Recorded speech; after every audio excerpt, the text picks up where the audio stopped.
안녕하십니까.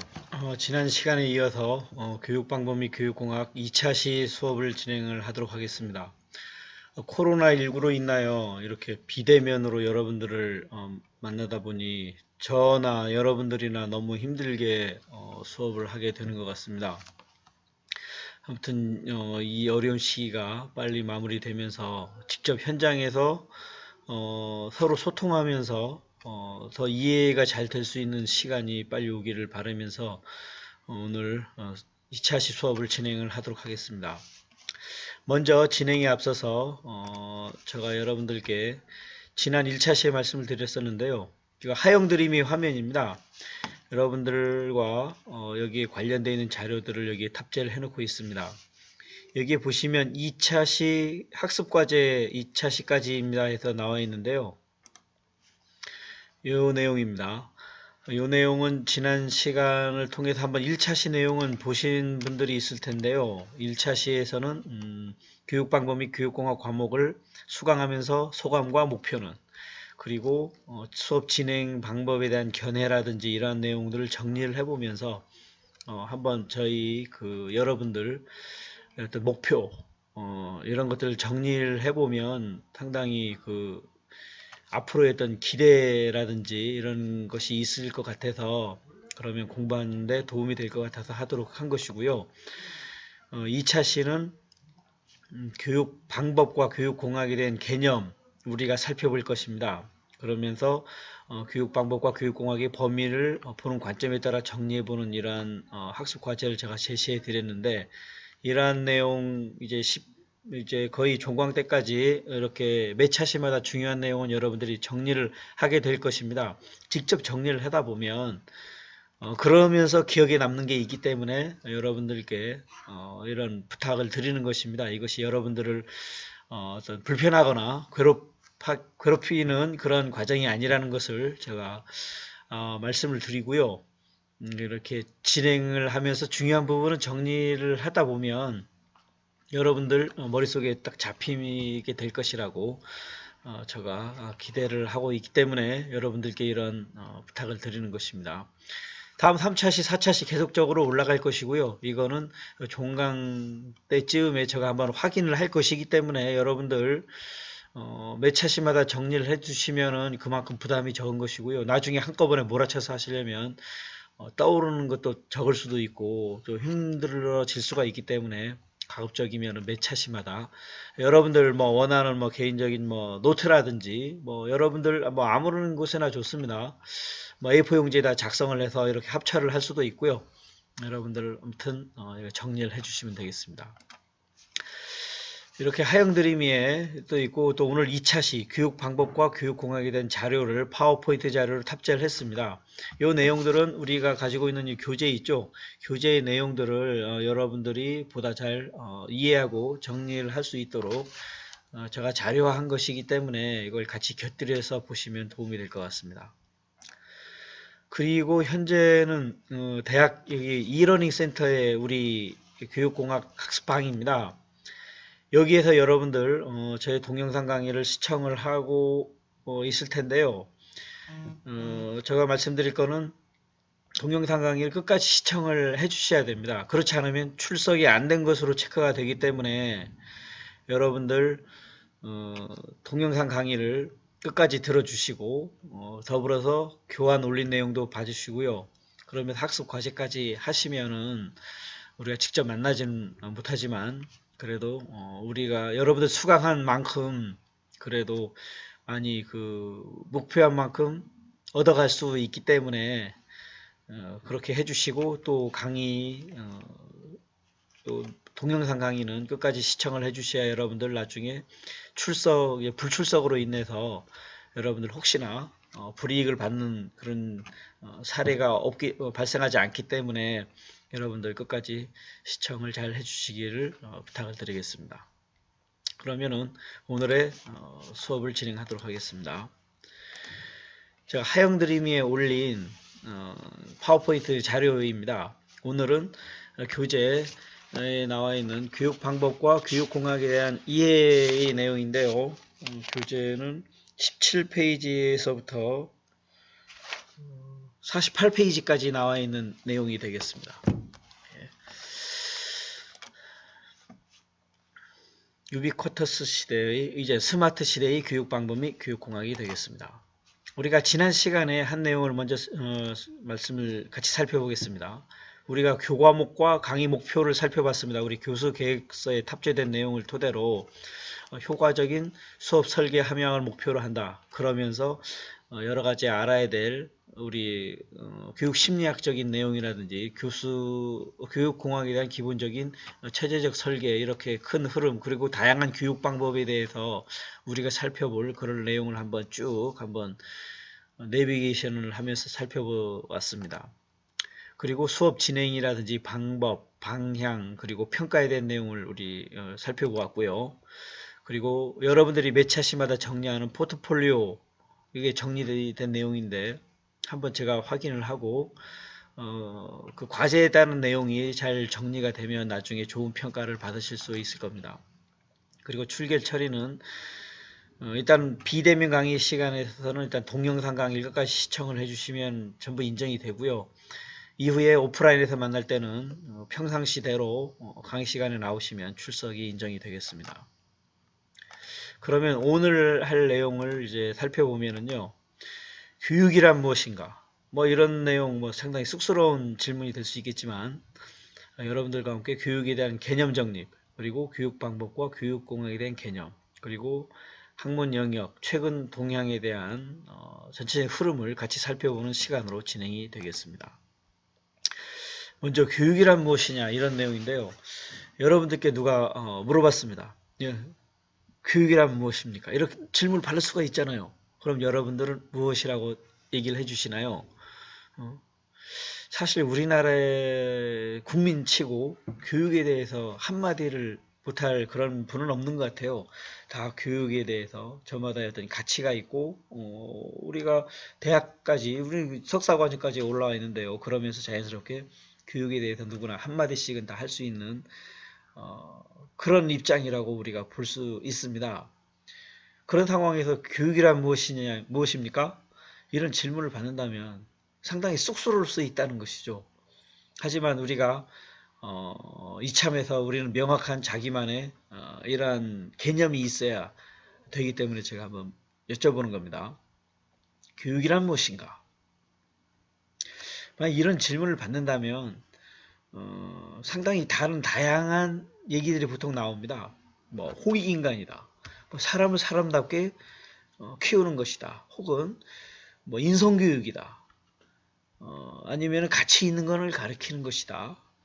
혹은 뭐 나를 성장시키는 것이다. 막 이런 여러 가지 다양한 교육에 대한 저마다의 개념들을 사람들은 많이 얘기를 합니다.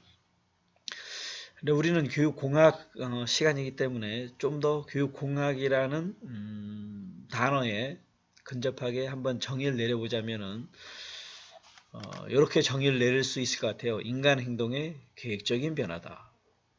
아까처럼 뭐 가치 있는 것을 가르치고 나를 성장시키거나 뭐 홍익인간처럼 인성교육이다. 뭐 이런 것들이 결국은 변화됐다는 뜻이거든요. 변화되었다. 다른 사람을 배려하는 마음이 없었는데 교육을 통해서 그런 배려하는 마음이 생겼다. 사칙연산을 못했던 학생이 수학 시간을 통해서 뭐 수셈을 할 수 있게 되었다. 뭐 영어라든지 국어라든지 교과 지식이 없던 학생이 그 수업을 통해서 그걸 알게 됐다. 이런 것들이 뭐 다 교육이 된 것이죠. 그리고 초중고 대학교까지 졸업을 했더니 사회에 잘 적응할 수 있는 어떤 역량을 배양하게 됐다. 이런 게 교육인 것이죠. 그 얘기는 결과적으로 여기 나온 것처럼 어떤 우리가 계획적인, 우리가 교육 어떤 체계적인 과정을 통해서 성장하면서 변화가 되었다. 여기서는 계획적인 변화, 이런 게 중요한 것이죠. 하보더니 뭐 시험 봤는데 마구리로 재수로 맞출 수도 있잖아요. 근데 그거는 교육이라고 보진 않고요. 없더라도, 선생님이 없더라도, 부모님이 없더라도 내 스스로 문제를 해결할 수 있다. 이런 것들이 계획적인 변화에 들어가는 것이고 그게 교육이라고 한다. 이렇게 얘기를 할 수 있겠습니다. 보시면은 대상이 있는 것이죠. 누구를 대상으로? 인간 행동을 대상으로. 초등학교 뭐 수학 시간이다 하면은 뭐 수셈을 못했던 학생인 것처럼 선생님과의 교수 학습을 통해서 그걸 할 수 있게 되었다. 이런 게 변화라는 것이죠.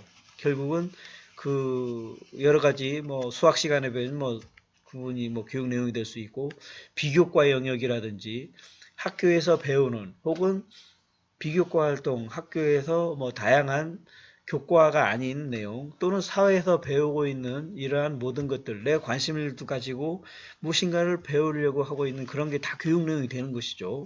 그리고 계획적인 과정을 통해서 결국은 변화가 돼야 교육이라고 할 수 있습니다.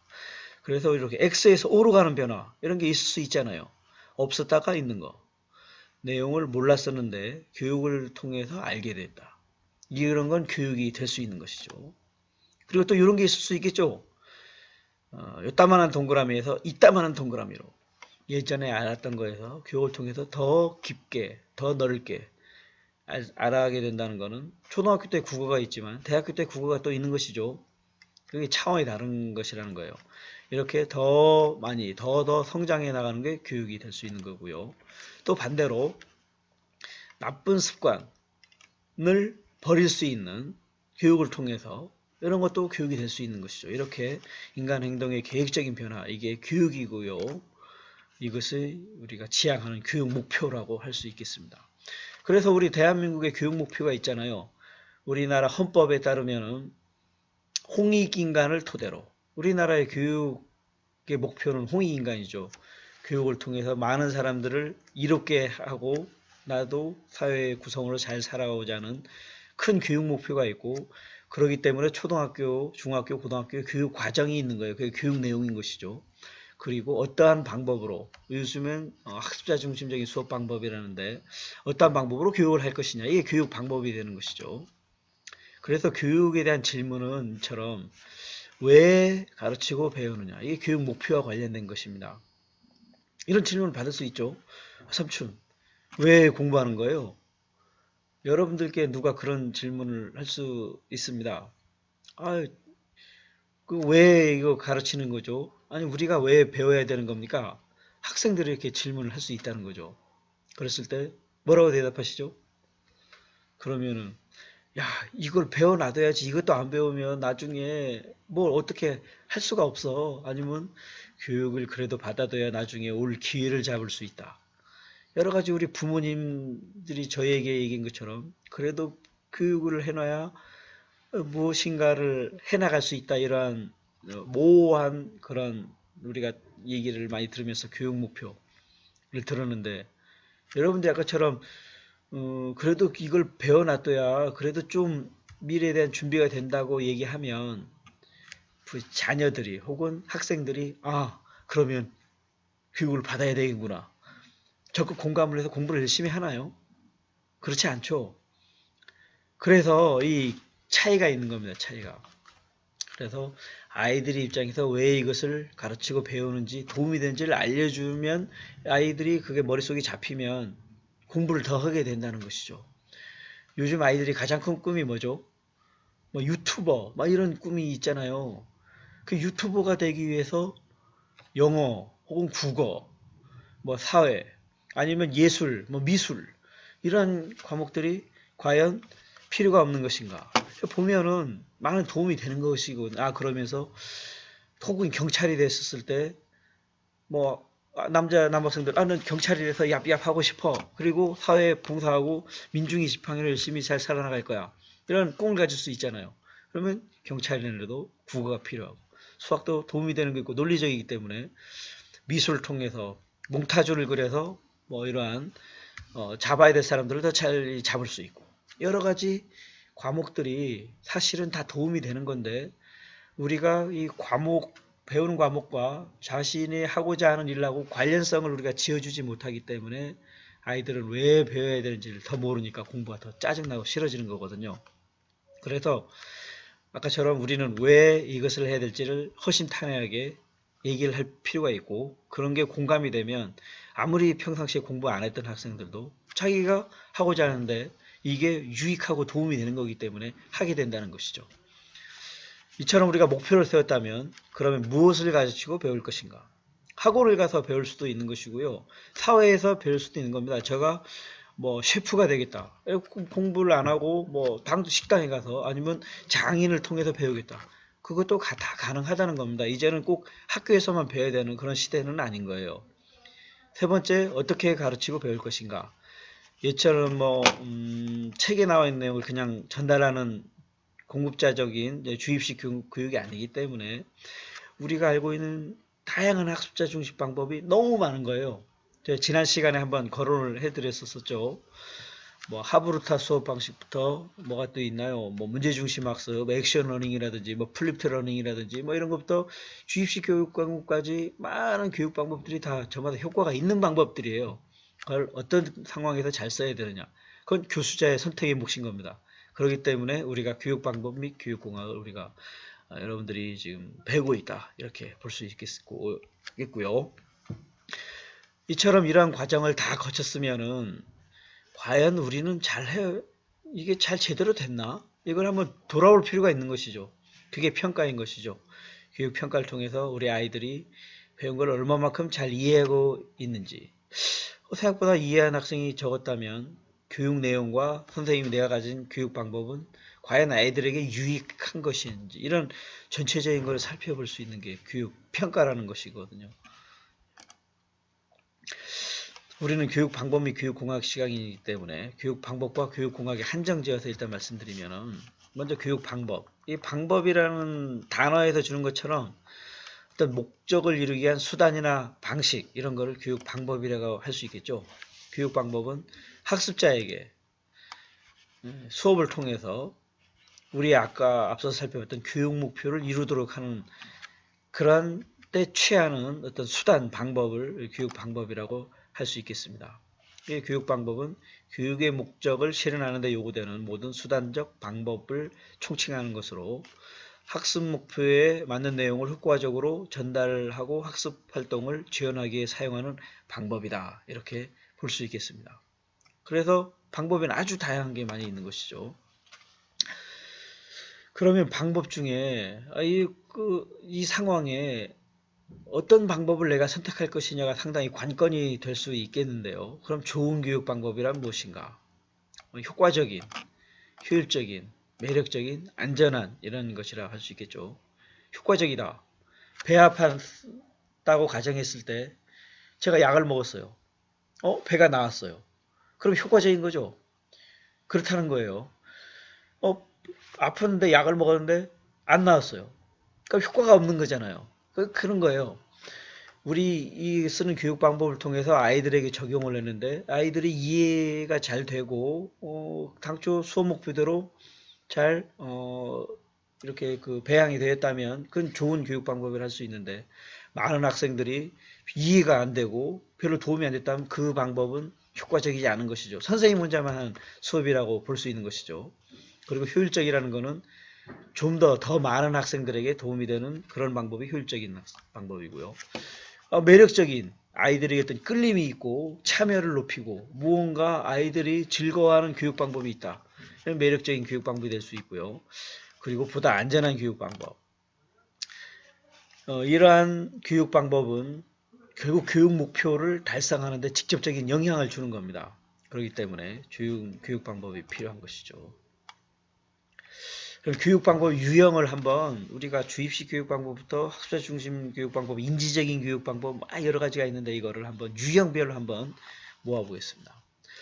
먼저 사회형 교육 방법이라고 할 수 있는데 이거는 함께 우리 사회적인 함께 가는 그런 것들 많이 있죠. 그래서 대학교에서도 뭐 집단으로 함께 가서 조사를 한다거나 역할극을 하거나 학습 파트너를 정해서 이 분야는 내가 하고 다음 파트는 또 길동이가 하고 이러면서 서로 모아서 서로 해주는 그러한 학습 이런 게 사회형인데 요즘 이런 걸 많이 하고 있죠.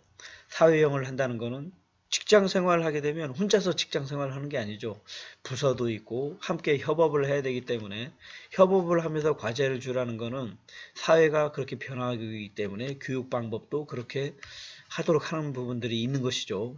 또 이렇게 같이 하다 보면 아무리 수업 시간에 조는 사례도 줄어들 것이며 함께하는 즐거움도 나올 수 있고, 내가 좀 그 컨디션이 안 좋을 때는 옆에서 친구들이 독려를 할 수 있기 때문에 이런 사회형 방법들이 있고요.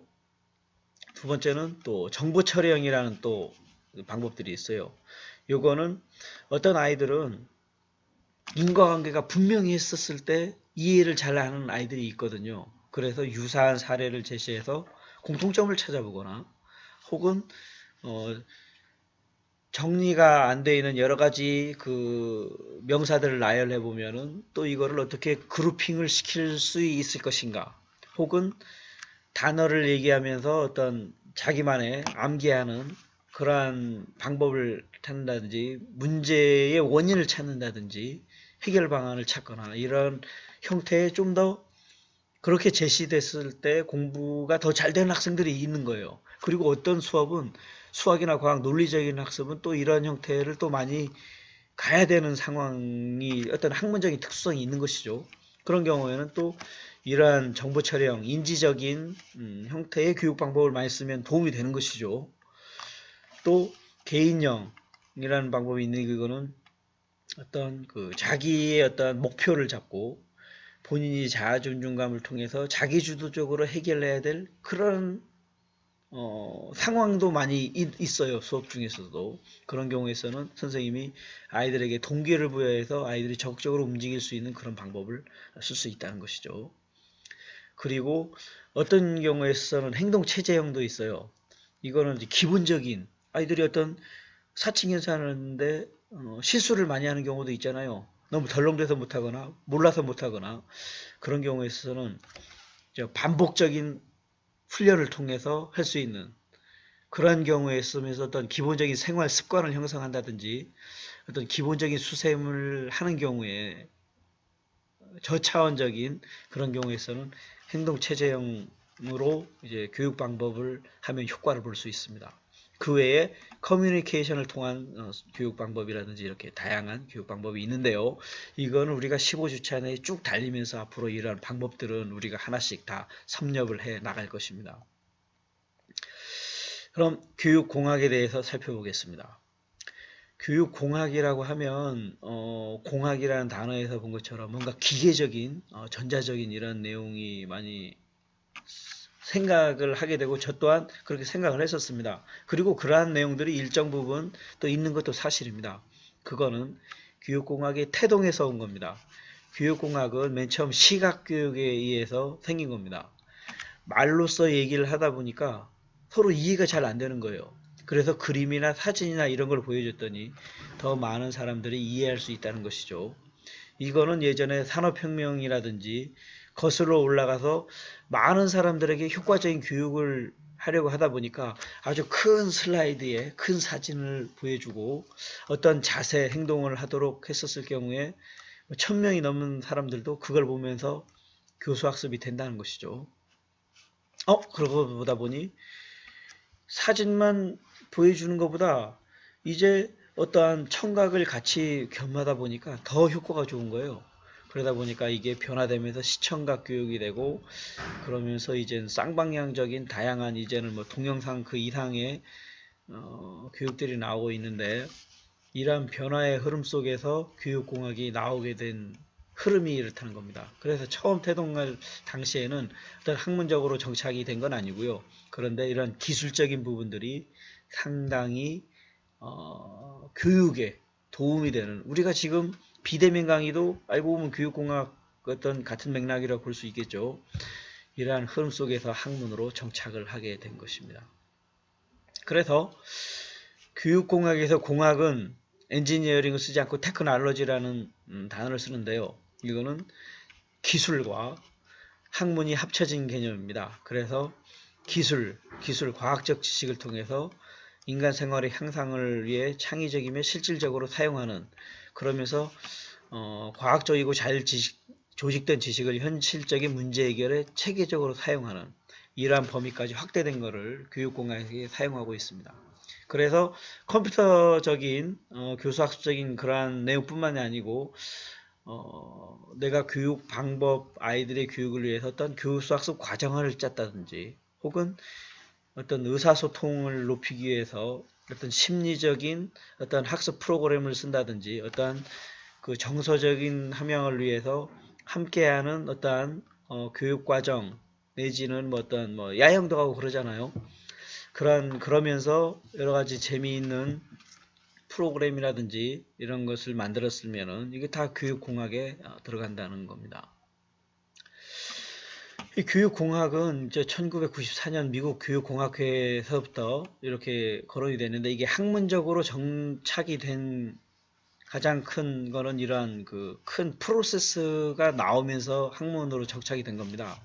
그래서 학습을 위한 과정과 자원을 설계, 개발, 활용, 관리, 평가하는 이론과 실제 이렇게 정립이 되면서 학문적으로 이제 정착이 되는데요.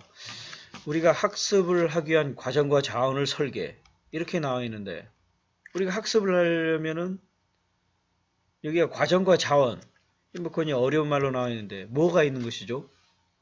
학습을 위한 뭐 자원이다 하면 관련되는 사람들이라는 거죠. 사람들과 어떤 자료들 예를 들어서 학습을 위한 자원이라면 뭐 교사가 있고 학생이 있고 그리고 교육 내용이 있잖아요. 교육 내용 교과서가 있고 그 외에 교실도 있어야 되고 여러 가지 다양한 또 뭐 있습니까? 뭐 이러한 그 멀티미디어 자재들도 있는 것이고 이런 게 있고 한 시간 동안 과정, 한 학기 동안 과정이 있는 거예요. 그러면은 한 학기 동안 내가 교사로서 아이들하고 또 학생들은 그러면은 어떠한 변화를 원하는지 어떠한 방법을 써야 되고 그러면서 수업 내용은 어떻게 설계를 해야 되고 그 와중에 평가는 어떻게 해야 되고 이러한 것들이 학습을 위한 과정과 자원이라는 것이죠.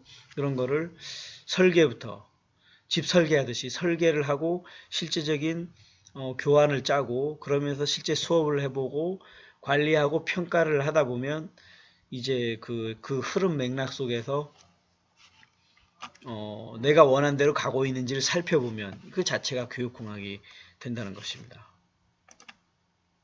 그래서 어떠한 자원, 과정, 창출, 활용, 관리, 학습, 촉진, 수행, 개선 그 외에 연구, 윤리적 실천 부분까지 교육공학에서 담고 있고요.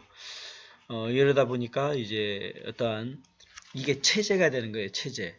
그래서 체제적 접근을 하는 그러한 학문이 교육공학인데 이 부분은 다음 차시에서 더 많이 다룰 것입니다. 이렇게 교육공학은 범위가 넓고 처음 교육을 하는 시작에서부터 마지막 마무리까지 관련되어 있는 모든 자원이 최대한 잘 기능을 할 수 있도록 어떻게 하면 될 것인가 혹은 문제가 발생했을 때 원인을 찾고 그러한 과정을 과학적으로 접근하는 학문이다 이렇게 보시면은 교육공학을 이제 이해한 것으로 이렇게 여러분들 생각을 하셔도 되겠습니다.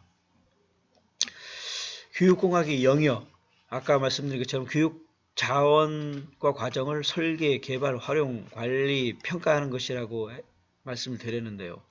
그러면 설계, 개발, 활용, 관리, 평가가 무엇인가? 이걸 우리가 한번 볼 필요가 있다는 것이죠. 그래서 이걸 한번 같이 살펴보겠습니다. 먼저 설계라고 하면 집 설계라고 보시면 됩니다. 주택 설계도가 있어야 그 집을 지을 수가 있는 것이죠. 그런 것처럼 인간 행동의 계획적인 변화를 우리가 앞서서 교육의 개념이라고 살펴봤는데 그렇다면 그 계획적인 변화를 우리가 이제 시간 순서대로 혹은 역할에 맞춰서 교수학습에 있는 다양한 매체들이 어떻게 상호작용을 해야 되는 것인지를 이 각각의 우리가 페이지마다 다 작성을 해 놔야 되는데 우린 그거를 설계라고 한다는 것이죠. 설계란 학습에 관한 이 모든 조건, 관련되어 있는 관련된 사람, 자원, 그리고 그 시간 순서에 맞춰서 어떻게 액션 행동을 해야 되는지 이러한 것들을 구체화하는 과정, 구체적으로 뭐 도식화한다든지 설계도를 만들다든지 수업에서도 설계도가 필요하다는 거예요. 이렇게 구체화하는 과정을 이제 설계라고 한다. 설계도를 생각하시면 됩니다. 집 지을 때. 그럼 개발은 무엇이냐? 그 설계에 따라서 역할이라든지 교수자가 이러한 행동을 했을 때 학습자는 그에 맞춰서 또 무엇인가 행동을 하도록 또 요구할 수 있고, 그에 맞춰서 수업 내용은 언제 무엇이 제기가 돼야 되고 그때 무슨 수업 방법을 쓸 것인지 설계된 내용을 물리적으로 완성을 해가면서 교수학습 과정안을 딱 짜는 것을 개발이라고 하는 것입니다.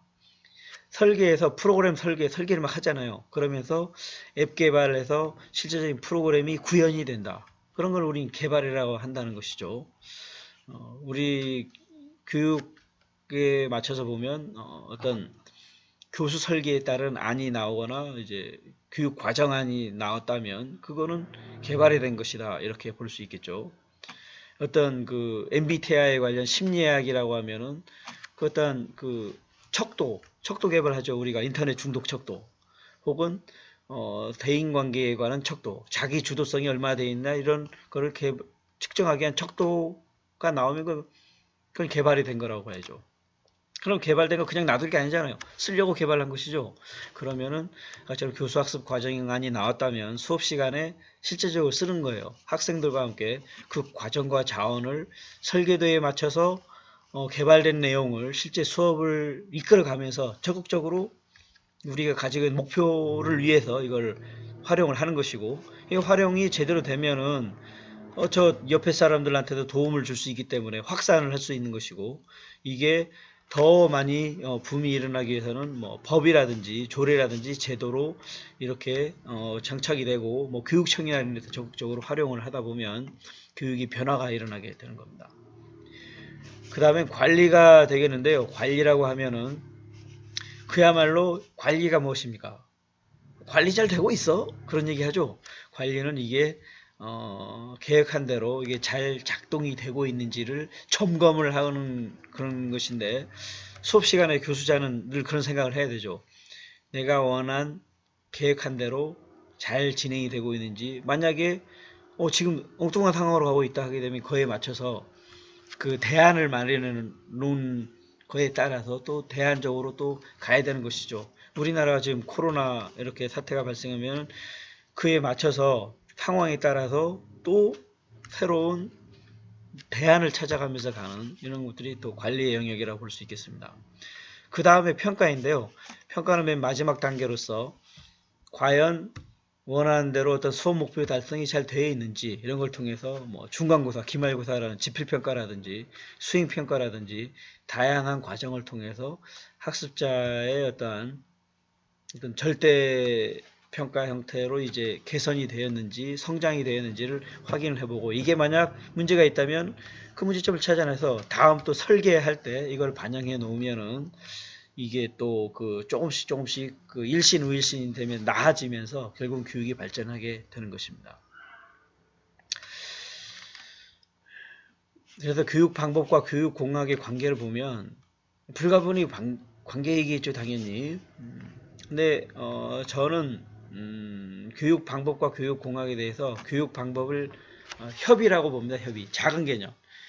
교육 방법은 어떤 수단적인 것인데 교육 공학은 어떤 수단적인 것 외에 다양한 자원을 활용해야 되는 설계도 해야 되고 평가도 해야 되고 그 중에 방법을 같이 쓰는 것이거든요. 그래서 제가 교육공학을 얘기한 이유는 교육 방법은 교육공학 속에 포함된 개념으로 어떤 교육의 과학적인 접근에서 우리가 선택하는 방법을 교육 방법이다. 그래서 상당히 밀접한 관계가 있다. 이렇게 볼 수가 있겠습니다. 그래서 명확한 개념을 잡기 위해서 제가 이렇게 단순화해서 표현을 해봤습니다. 교육공학을 어떻게 정의를 내리면 교육 방법과 같을까요? 이거는 교육공학은 효율적인 교수법이다. 이렇게 정의를 만약 내린다면 같을 수 있겠죠. 반대로 교육 방법이 교육공학보다 더 크다고 인식하는 분도 있습니다. 그렇게 생각할 수도 있고요. 그거는 교육공학은 어떤 매체에 국한되어 있는 방법만을 교육공학이라 한다 하면, 교육 방법은 매체 이외의 방법도 많기 때문에 더 크다고 볼 수 있겠지만, 교육공학의 실제 개념은 교육에 대한 모든 과학적인 측면에서의 접근을 교육공학이라고 하기 때문에 이 방법을 정의를 여러분들 이해를 하시면 되겠습니다. 그래서 교육공학은 모든 교육에 대한 과학적 접근을 하는 학문으로 교육방법보다 큰 개념이다. 이렇게 볼 수 있겠습니다. 최근의 교육은 스마트 교육이라고 볼 수 있겠는데요. 그래서 단순하게 과거처럼 그 지식을 전달받는 개념이 아니고요. 창의성, 인성, 협업 능력, 의사소통 능력까지 결국은 자신 내용을 활용하는 단계에서의 교육의 어떤 효과성을 묻고 있는 상황이기 때문에 이렇게 변화가 되고 있고, 거기에 맞춘 수업 목표라든지 방법이라든지 평가, 모든 게 다 달라지고 있습니다.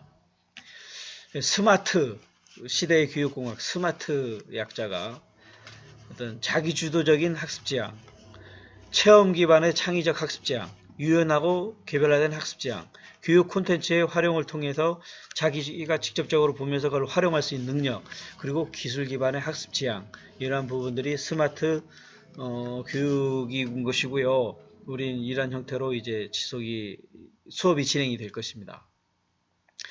또한 우리가 한 학기 마무리될 때까지는 이런 다양한 교육 방법들을 우리가 살펴볼 겁니다. 행동주의 교수학습법, 인지주의 구성주의 교수학습법, 매체에 대한 교수학습법, 유의미 학습법, 인지적 도제학습, 문제중심 학습, 발문기법, 협동학습, 자기주도적 학습, 거꾸로 수업, 액션러닝, 소셜미디어 활용수법, 이런 다양한 교육 방법들을 우리가 한번 살펴볼 것이고요. 결과적으로는 어느 하나의 수업 방법만이 절대적인 수업 방법은 없습니다. 그 상황에서 교수자가 어떠한 수업 방법을 선택하느냐, 우리가 최선의 선택을 하기 위해서 이런 내용을 배우는 것입니다. 그리고 또한 매체와 교육을 융합을 시켜야 더 효과를 볼 수 있을 텐데요. 이러한 내용도 같이 볼 건데, 이러닝, 인터넷 러닝, 블렌디드 러닝, 온 오프라인은 이제 섞어서 하는 방법이죠. 그리고 다양한 기술을 활용한 유비쿼터스 러닝, 그리고 학습자에 특화된 스마트 러닝, 이런 내용들이 있습니다. 구성주의 학습법이 학습자 중심 수업이라 해서 최근 오래전부터 이제 현재까지 많이 대두가 되고 있는데요. 결국 아이들이 지식을 구성하는 것이다, 이런 차원이거든요. 그래서 스스로 할 수 있도록 하자는 것인데, 이것도 역시 장단점이 다 있습니다. 그래서 우리가 학습자 중심 방법이라고 해서 그것만 너무 맹신하는 것도 또 다른 문제가 또 발생될 수 있는 거거든요. 스스로 알아서 한다. 그럼 알아서 하지 못하는 학생들은 기본적인 수셈, 기본적인 읽기 쓰기도 못하는 그러한 문제점을 또 보이고 있는 거거든요. 그래서 어느 한 방법만을 맹신하기보다는 우리는 다양한 방법에서 결국은 학습자에게 도움을 주는, 학습자의 변화를 이끌어내는 방법이기 때문에 우리는 그거를 늘 유념을 해서 정말 도움이 되는 방법을 내가 선택할 수 있다, 그런 역량을 배양하는 것이 가장 중요하다고 할 수 있겠습니다. 이 문제는 여러분들께서 한번 풀어보시고요. 오늘은 여기까지 하도록 하겠습니다. 그러면은 다음 시간에는 여러분들 강의실에서 꼭 뵐 수 있었으면 좋겠습니다. 수고하셨습니다.